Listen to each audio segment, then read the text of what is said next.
And this is James William. This is an updated Code Talker Firewall deck profile. Starting off, we have the three ofs in the deck. We have the microcoders, the lady debugs, and the defenses.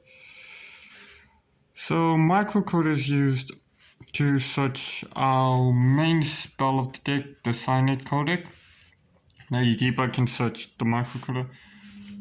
And Firewall Defense is actually a good one-card combo enabler in the deck because it can go into the other two firewall monsters, and one of which can also use can also search the same thing as microcoder.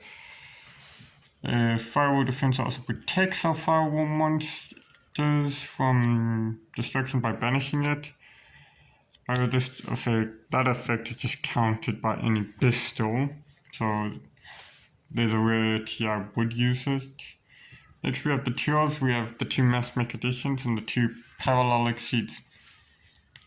We're playing these because they're the best searches of the codec for fire and wind, and essentially we do need two of each.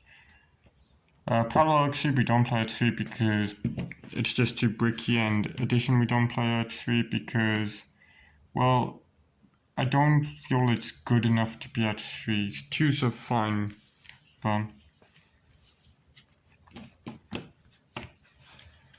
especially because both go into our further plays. Next are the one-offs. We have the ability to stop our opponent from special summoning, dot escape to just be an extender, converted to just be an extender. Generator, he can search and dump, but he's not that good with the search because he can only search Cybers monsters with 1200 attack, so we just use him at 1. And he normally dumps Dotcaper. Then we have the one Phantom. Add the copy of microcoder. Yeah, Firewall Phantom is just a microcoder, but for any Cybers link monster he goes into. Linking for a flyer is generic special summon. See Archive again, generic special summon, but it can also be Centigrave of Generator. Then we have the other Firewall Guardian. This goes into our mass mech plays a lot. Then we have the Rocket Coder. This is actually very decent in the deck, giving us access to quick launch. Then we have the mass mech duo of Circular and Sigma. Circular, well, it would be at 3 if it wasn't limited, and Sigma is the best card to send off Circular, as well as being the best card to trigger Circular's search effect.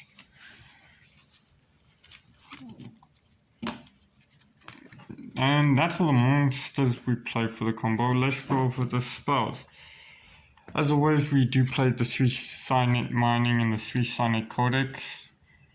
Mining can be a starter to our combos. Codex, any code talker that's summoned, it can search the same attribute Cybers. And this being +5, this is good for setting up Graveyard and further plays. Both are very broken in this deck. Next we have, like I said, the quick launch. This is only 2 of in the spells. This is what Rocket Coder gives us access to. And because quick launch is in once per turn, they can ask the one quick launch and then we just activate the other.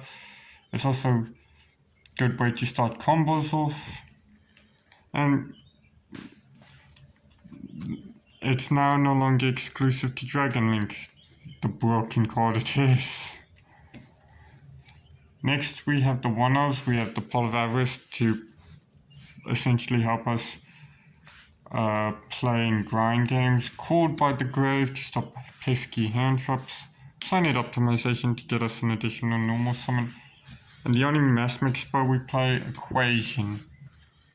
Yeah, it's not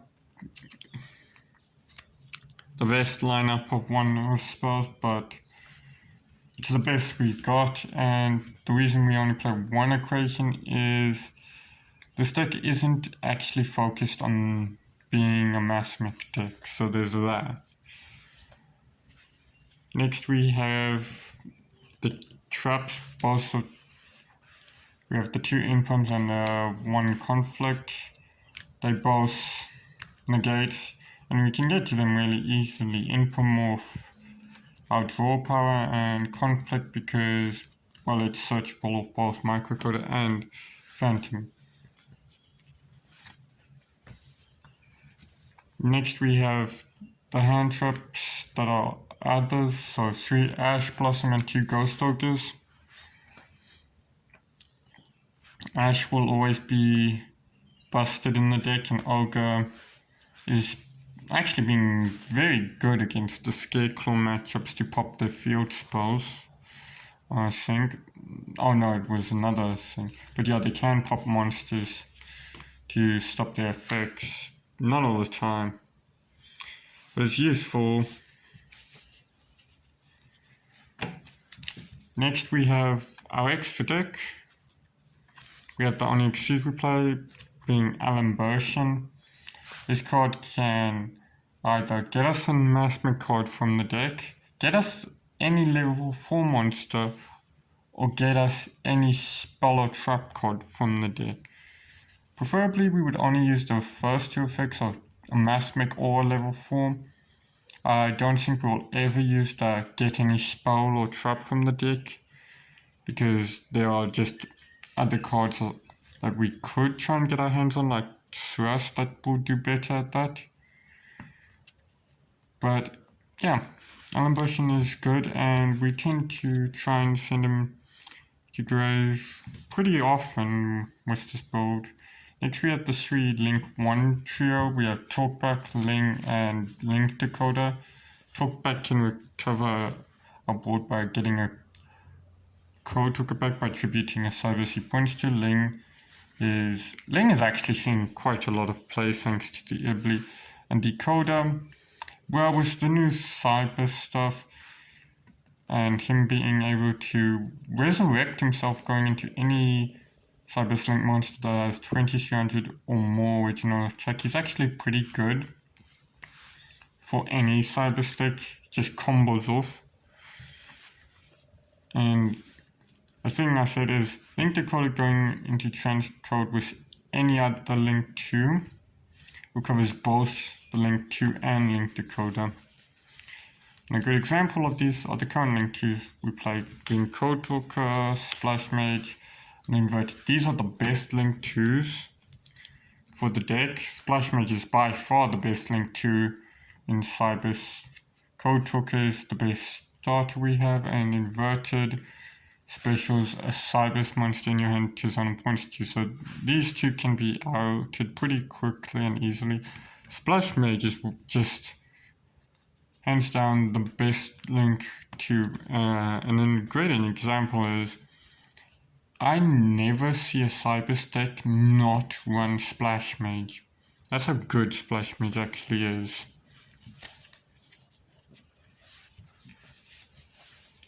Next are the Link 3s, and some of these you play in every Cybers deck, but not all of them. So we have Heat Soul, which I definitely don't see in every Cybers deck. Transcode, which I think gets played in every Cybers deck. Xcode, which doesn't. And Protect Code, which can go either way. So these are the code talker searches a lot of the time. Sometimes Protect Code isn't, because, well, there's Code Talker. So Heat Soul, he's actually pretty broken, quick effect to pay 1,000 draw one card. That hasn't really killed us at all. Yeah, it's a strong effect, but it's not a dangerous thing to have. Transcode, pretty decent. He's probably the best code talker in terms of meta relevance, since he can just special any Link to a lower Cybers, and I have seen him in S-Force now, which is cool. Xcode makes cards he points to unable to be destroyed by card effects and gives him 500. Single strand code is he also makes cards co-linked with him unable to be targeted and himself. Protect code. Oh boy, how this card screws over opponents. So your link 4s cannot be destroyed by battle or opponent's card effects. So one of the things opponents can do to get over this is just generic negation, like skill drain, or banishing effects that don't target. Simple as that. And not a lot of decks do that. So protect code is really annoying to some decks that can't easily get past the link 4s without him on the field. Next we have the link 4s, Firewall Dragon, Access Code, and Avromax. And Firewall Dragon, he's both interruption and a combo extender. Avromax is just the big wall who forces you to attack him and then just beats over anything. So if you don't have like generic banish effect, you're screwed because you don't want to send him to grave because he will just shuffle a card from your field, well, your opponent's field, back to the deck. An access code, I never go into my first turn because, well, while he's good, he's a board wiper, and most board wipers are best not being played on the first turn. And then we have the last link monster, Singularity. Now he has good synergy because cards he points to leave the field to the grave specifically. Yeah, they leave the field and go to the grave. He specials any Cyberse monster back. He can recover fucking Avromax, Firewall, the Code Talkers, anything. And that's very good for combo extending. It's also very good for just recovering like Tri-Gate, any form of generic interruption that is a Cyberse monster, just anything like that. And his interruption is busted. So his interruption works if you have a Ritual Fusion, Synchro, or Xyz monster on your field or in your graveyard, he gains a bounce. And it's not like once while he was on the field. He gains a bounce once per turn. He can do it every turn and he will gain 500 attack after each bounce. So each card returned, he gains 500. So he can more than often get to power levels that exceed access code and even be a rival. And he's a boss monster that can interrupt easier and can be got into more easily with the 6k attack thing that the rival does. Next we have our side deck, which starts off with our 3 kaijus. Yeah, we play this to say bye-bye to hard to out monsters. There's one thing where if they are playing a monster that cannot be tributed or cannot be sent to grave or some sort of effect, we can't use these. They're good for getting over hard to remove monsters, just not all the time. Then we have Lancia. So a lot of decks I've seen are still playing the banish game. Basically they'll banish just as a general thing. Lancia says no to that, but we play it preferably going second, or if we're assuming we're going second. And yeah, he's pretty good because you tribute him from hand. It doesn't say he has to go to graveyard, it just tribute him from hand, and that will prevent banishing. Next we have the 2 ghost spells. We don't main this because not a lot of decks that get hit by ghost spell actually need the Monster Reborn-like effects to actually play the game. And so we won't say this in until like everything in the meta can be hit by ghost spells. We then side Droll and Lockbird. This is and I know this is a thing, but a lot of decks do suffer to Droll. The issue is a lot of decks also can outplay the Droll, so we only play the 2 Droll in the side. And when we move it to the main is when we know it's safe to move to the main. Basically, so long as we have this, our ashes can stay in our hand for an extra turn essentially. And this is mainly due to a lot of decks actually being able to outplay any hand trap. Next we have Dark Ruler no more. This is our blind going second, one of our blind going second cards actually. Good at making it. The downside of not being able to do any sort of damage is fine, it just turns our going second hand into a going first hand essentially. Turns going second into going first. Except we don't have to worry about too much in our opponent's hand because the likelihood of them having the out isn't very high. Next we have 2 copies of Evenly Matched. We only run the 2 because I don't think 3 is a good number to run with Evenly Matched, especially because of how many decks can play Ling.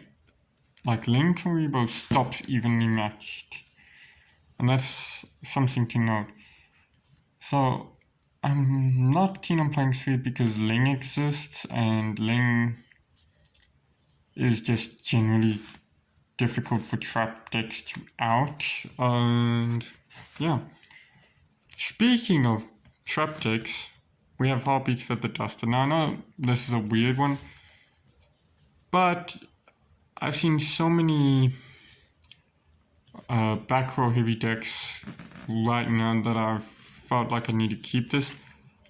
I wouldn't keep this if the meta didn't feel so back row heavy in South Africa, but it does. We have the Trap Tricks players, we have some branded players, just any level of players that, hey, suffer to this. We also have some players going for the skill drain plays, so Eldritch and that stuff. We're seeing a return of those. Yeah, that's been my weirdly built Code Talker firewall with some Asmic and a Rocket engine in it deck. It's a weird thing,